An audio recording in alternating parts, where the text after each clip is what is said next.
and scientific concepts in order to repair parts of themselves or extend their reach.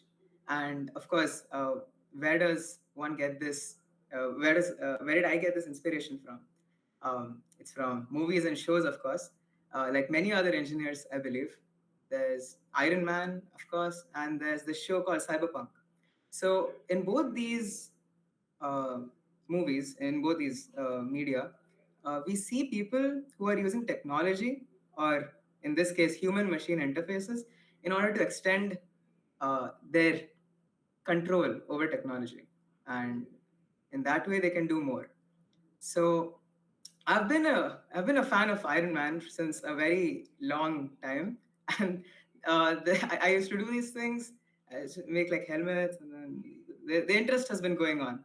And moving on from these pictures, we can start with what is eye tracking really.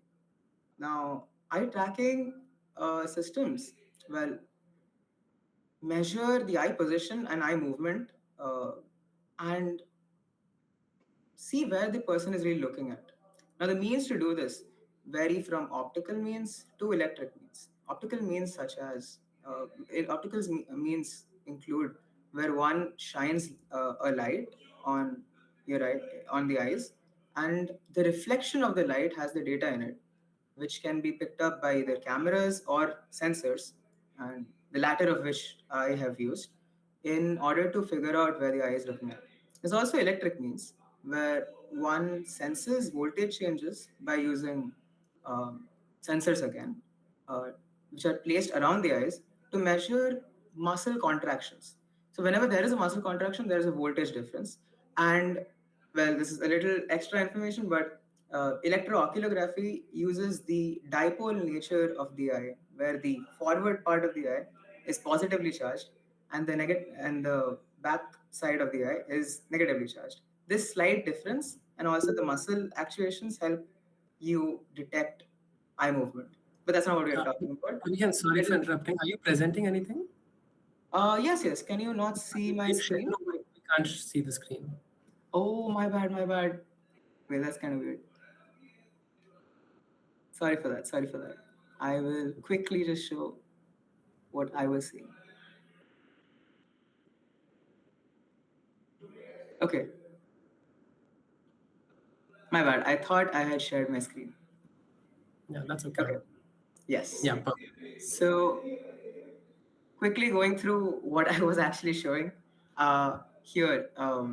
So, was the presentation. It starts off, and here are the inspirations that I was talking about. Here we see some sci fi scenes, but mostly we see human machine interfaces.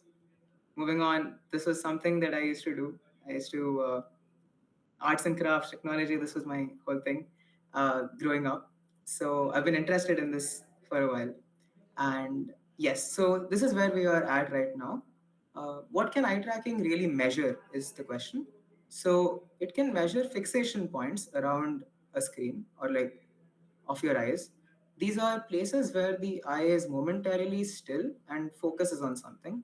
Then there are saccades, which are quick jerky motions your eye makes in order to make a visual map of the world around you. Then there is also pupil dilation, which shows interest or arousal. And there's also blink rate, which shows fatigue levels of a person. Now, what can you really use eye tracking for? In medicine, you can use it for early detection of neuromotor illnesses, mostly, such as the autism spectrum disorder can be detected or like uh, can be detected beforehand. And this can be done by using this test called the social versus non-social bias, where an eye tracker can be placed on you, and on a screen there can be two videos playing.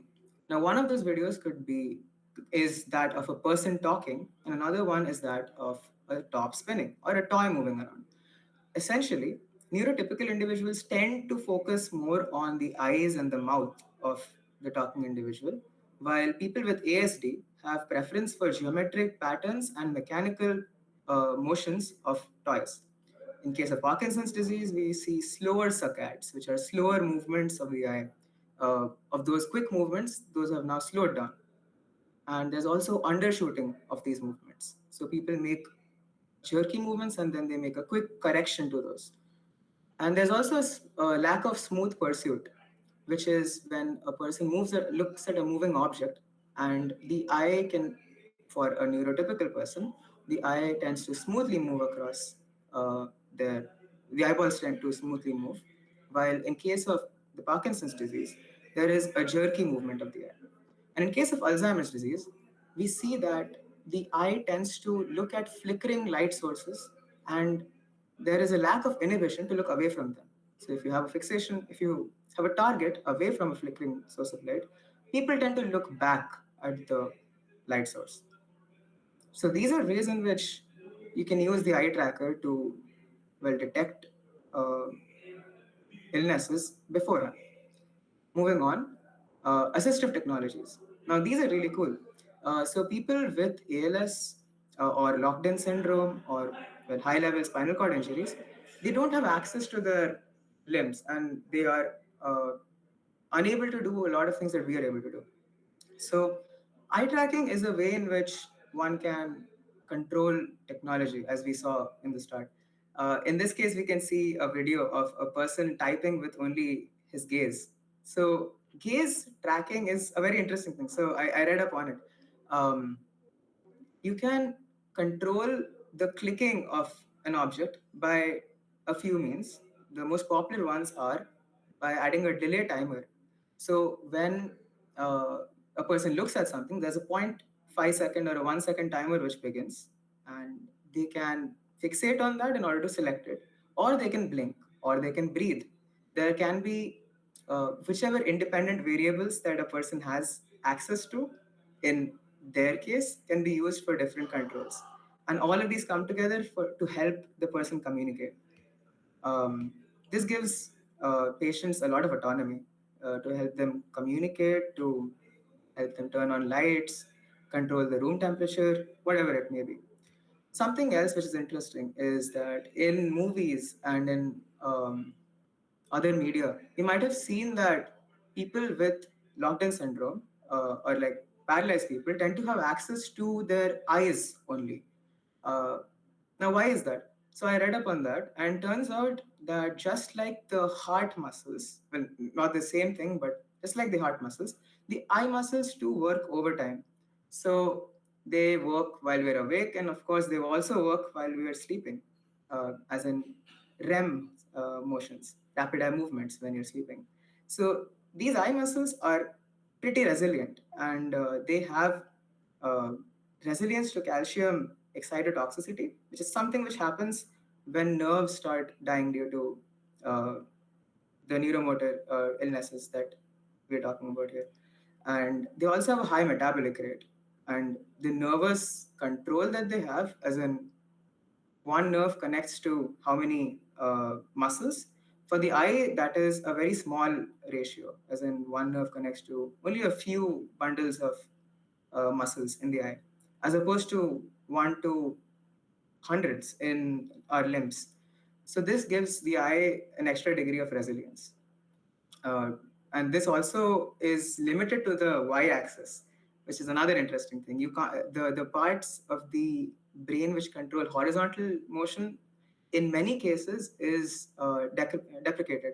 So people with locked-in syndrome tend to only have blink control and y-axis control. Okay, now moving on. There's also safety and training. In case of aviation and driving, fatigue analysis can be done on people in charge. And in surgery, expert surgeons focus at different points while doing their surgery, and this can help improve protocols for students uh, to help them do surgeries better. There's also user experience and marketing. So this is where big corporate giants will use science to help them control what we look at better, and well, basically help them manipulate us better. But we should know about this. So here we see that eye trackers are used in order to make a heat map of where the eye fixates on for the longest time. And these eye trackers are given to subjects. These are like random test subjects. and based on what the eye looks at, they want to optimize the time that we spend looking on their products, and that's done over here. Here we have two cases. There's in the latter case, in the right case, we see that changing the way the baby is sitting uh, makes our eyes look at their product more, and also what's written more. Uh, so this is how eye tracking can be used. Now, the most popular industry standard for eye tracking is this method called pupil center corneal reflection. So I was at ISC last summer, and this footage is from there. You can see here how this method picks up um the direction in which the eye is looking at. One second, let me just play this video.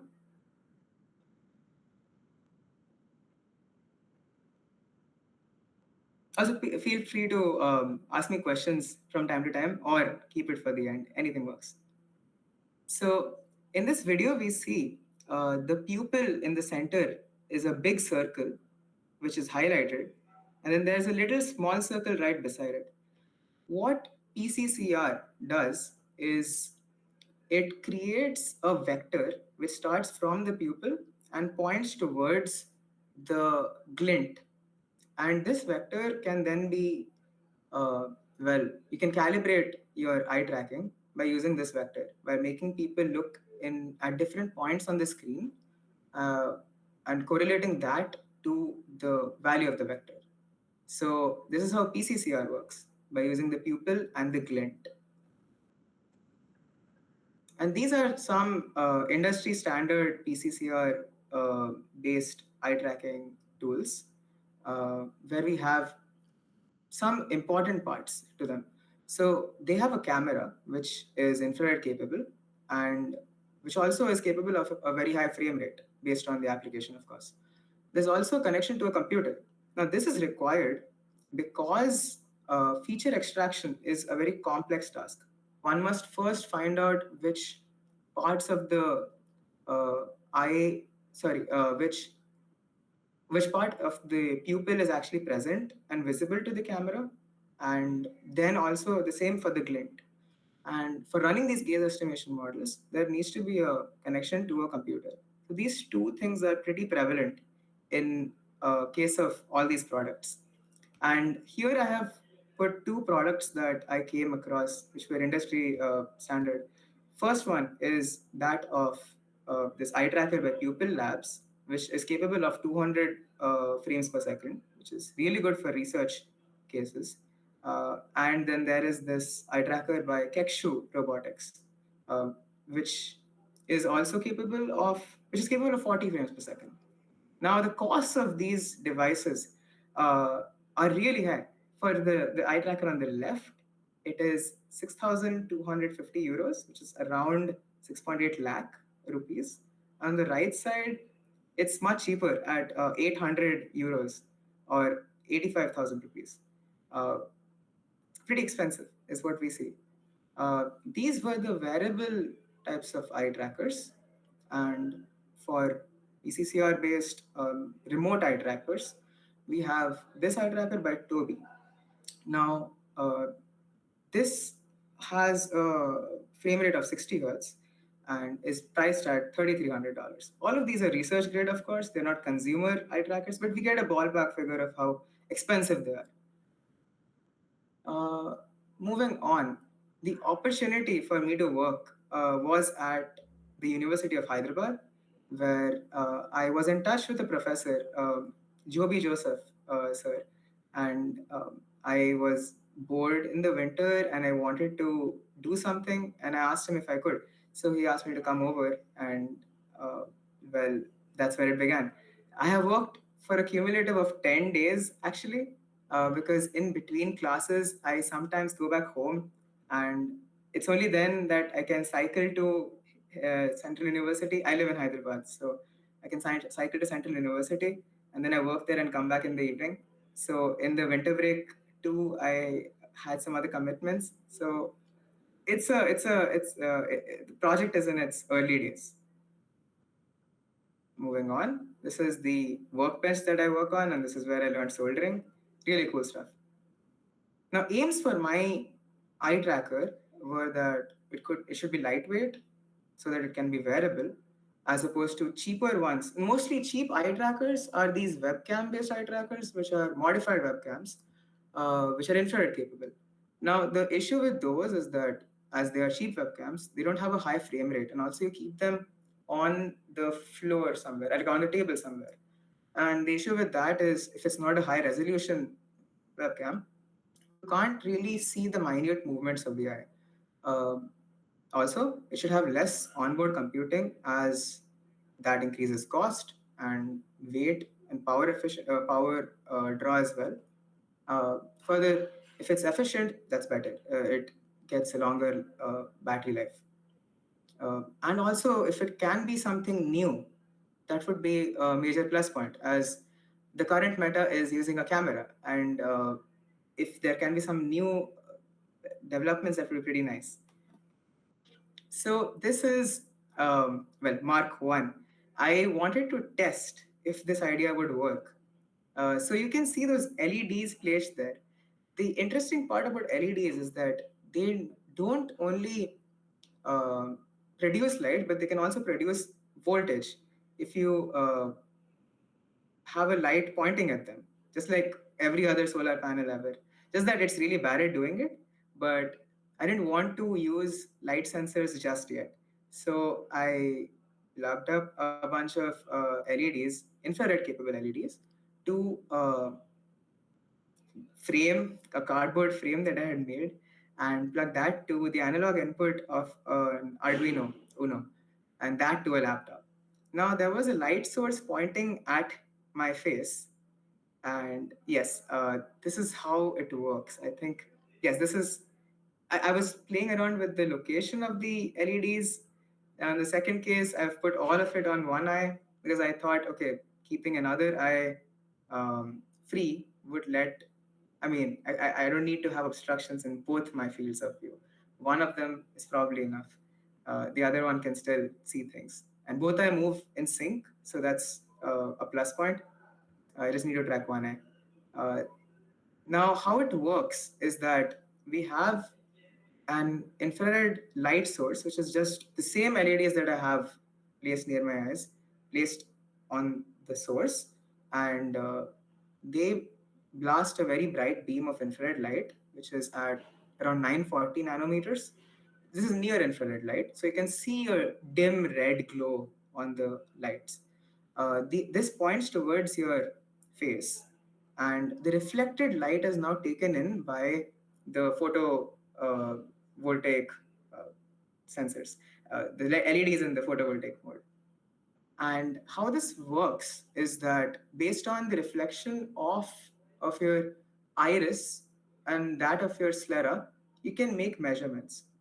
Because when you have light reflecting off of your white sclera, uh, you get a large voltage across the LEDs because light reflects easily off of this letter. While from the iris, it does not reflect, and most of it is absorbed by the iris and goes into the pupil.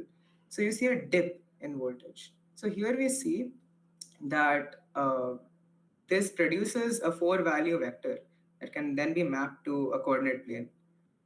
And this is how you can uh, calibrate the entire system. Moving on, there was Mark II, uh, naming scheme from Iron Man.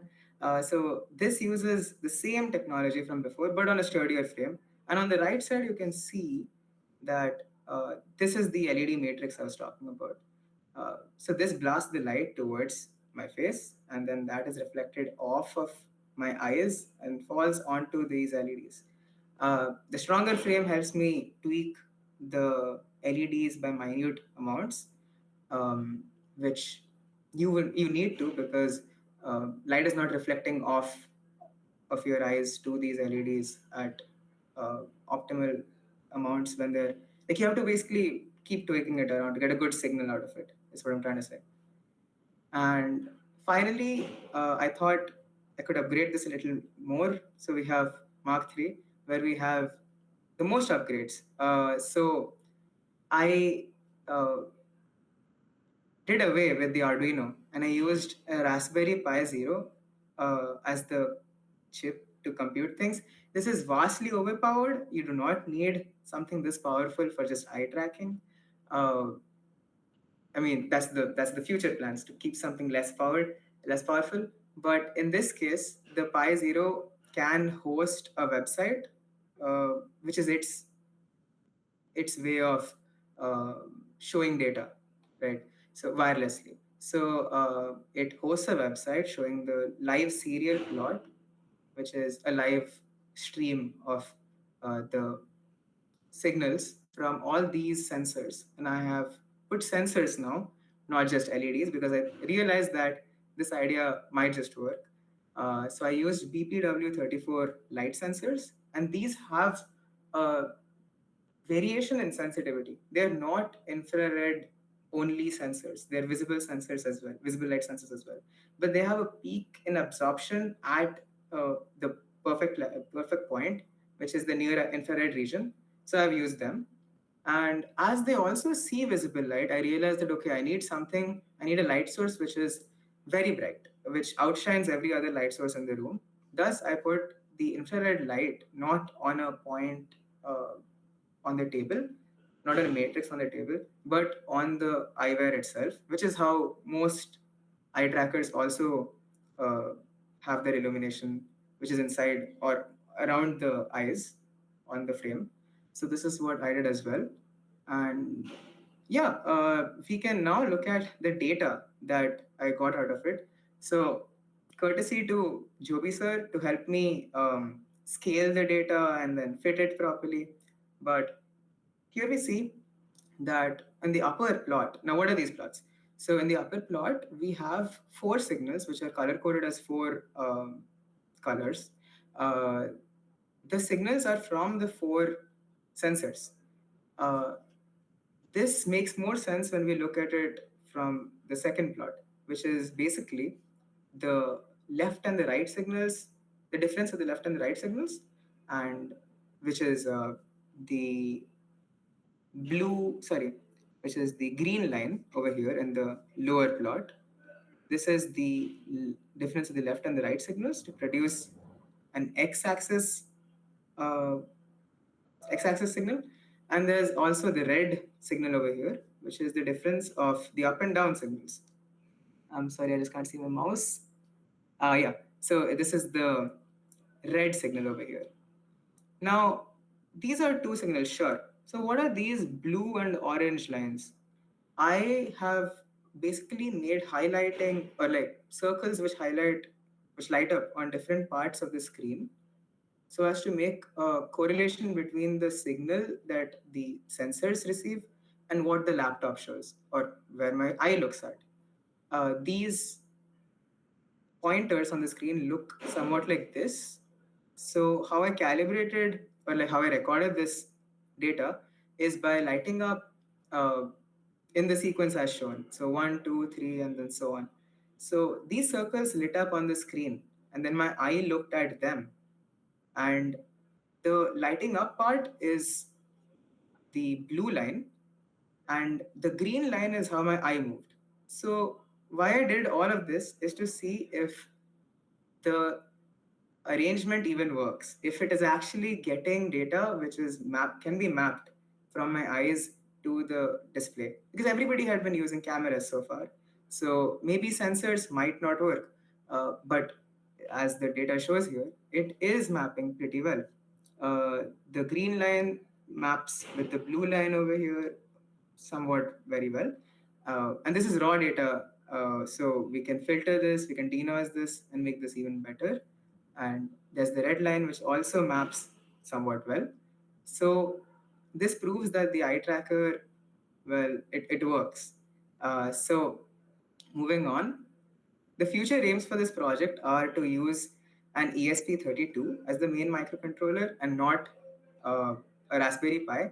An ESP2 is a very low powered chip, and all I need to do is really stream the four channel data onto a laptop or a phone. So an ESP32 is perfectly sufficient for that. It also is Wi-Fi capable and Bluetooth capable. So I'll be using Wi-Fi for this. Uh, and I'll be using smaller infrared sensors with built-in illuminators. The thing with the single illumination source is that the curvature of the eye might just eclipse it or like eclipse one sensor from the light, or a multitude of other errors which can happen with a single point of light which is placed at a corner. So I'll be using smaller infrared sensors, and also the dream is to make a 3D printed attachment onto which all of these sensors and things are placed, electronics are placed, which one can clip onto any pair of world glasses and conduct eye tracking. Well, if not research grade, at least good enough to help you communicate if you are having any motor issues. And finally, I have to figure out an optimal estimator for the data involved, as I'm not really good at machine learning, and that is not my forte yet. So I must read up on that, as the curvature of the eye makes the regression. So I tried to basically linearly correlate the eye movement with the cursor on the screen, and that did not work out. So there is some research that needs to be done in that front. Uh, this is what I believe the final model of the eye tracker should look like. It's very haphazard. I need to work further on this, as this is a sketch from a few weeks before. Um, but yes, this is supposed to be the final version of it, where you can clip the entire device onto any uh, pair of old glasses and do eye tracking. Uh, yes, so this picture my prof took of me and I just found funny. And yes, that's the presentation. If you guys have any questions, you can go ahead. I'll be happy to explain. Thank you so much, Abhigyan. That was wonderful. Uh, also really liked how you were very calm and composed throughout the presentation. It was very clear. Thank you, thank you. Next, feel free to ask any questions. Feel free to unmute your mic.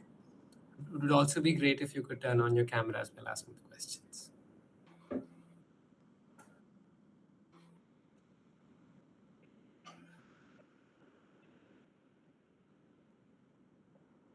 Hey, Abhigyan, this is excellent work. A question on the sensors. Can you describe which sensors again that you were using? I'm sorry, I might have missed that. No worries, no worries. Which, Yes, yes. They are BPW34 sensors.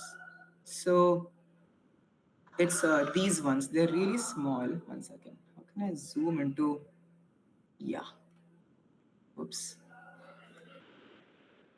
So these rectangular things over here are the sensors. They're really small, and you'll have to solder them onto a wire to make them usable.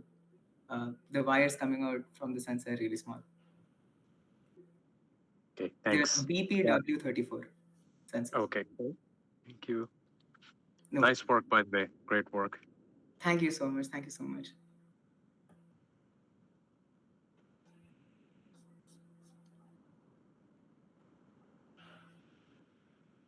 Hi everyone, this is Sridhar. Hi, So Shri. I'm a researcher in mental health, mostly in schizophrenia. So we use saccade tasks to in a number of different ways. Okay, Uh, yeah, patients with schizophrenia, also other mental health disorders, they have a lot of deficits or faults in their saccade movement. So we use a lot of eye tracking for our research. So it's interesting to see your work. that's so cool. Obviously, Okay. yeah. Hmm. At the research level, obviously, we measure a number of different parameters, and our tasks are quite complex. But I think it's a good start where you're making, and hopefully, yeah, you would do it. And most of our eye trackers, like you said, are cameras through which we track them.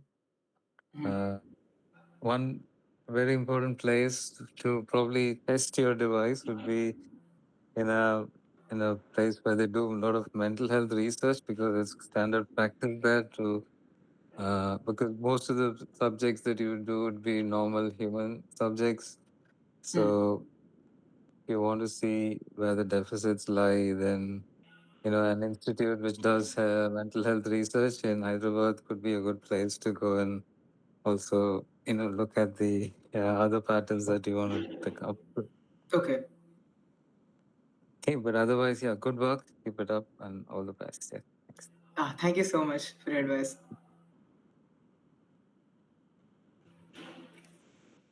Here began. That was really nice work.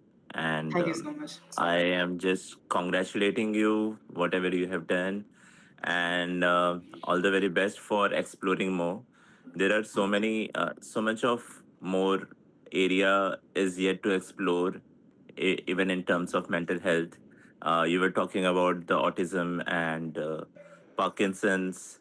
It will be really hard to try it on the children, but yeah, um, you can make something. And how this has said, you can do some trials or going to the hospital and looking at more cases, and will give you more idea that how these may work with you. Did you Absolutely. apply it for any patent also? Are you working on anything such kind of thing? Not yet. It's been literally only a few weeks since work Yeah. began on this. Yeah. So I will suggest you before, if the idea is really novel, you should be doing more prior art search on it, that if anyone has work on it or before or not, or filed it anywhere. And Okay. before presenting it to anyone, if you find it very useful, I will just suggest you to file a Okay. patent, like, Okay. where you can, they don't ask you for claims, but you just need to give them a brief and you can file a patent very fast. And there is Understood. also Okay. design patent available, which you can go through, Okay. get some guidance and you can file them. Okay. And if you're finding really good application to your innovations and devices, you can also apply for GYTI award. Have you heard about it? No. So GYTI award, if you are finding any good grassroots innovation in healthcare system, Mhm. especially healthcare, they award you in Rashtrapati Bhavan, in terms of where you are and everything. So it's Gandhian Young Technological Innovation Award. Okay. And by more advancing your, it just happened last week for 2024 award they have given. Okay. So you can apply for it. They also give funds in terms of developing your model, around 10 lakh to 15 lakh. So that will be also very helpful to you. So Okay. just I'm search just really GYTI taking. awards, yeah. Okay. And all the very best. Hope we will see something better coming out in future from your lab. Thank you so much. Thank you so much. Yes, Yeah. it's just like prototype stuff. Yes. Yeah. No, keep going. Nice. Thank you. So I began. I'm not sure how much. I mean, how many different applications you've explored. So you're obviously looking at it from the perspective of mental health and then all these other areas. Mm. Another big sort of commercial applications for these are actually happening in automotive and driving and things like that, right? If Yes. people fall asleep and things like that. So some of Mm. these things, I don't know how closely the sensor needs to be in the eye. Can it be done a little farther away in the setting of an automobile? So other potential commercial areas are also probably going to be interested in this, because there are some Okay. systems out there, but they use a lot of fancy machine learning algorithms and things like that. But Mm. this might be a different way of looking at it. So do explore other active areas as well if you get the Absolutely. time between Okay. studying anything.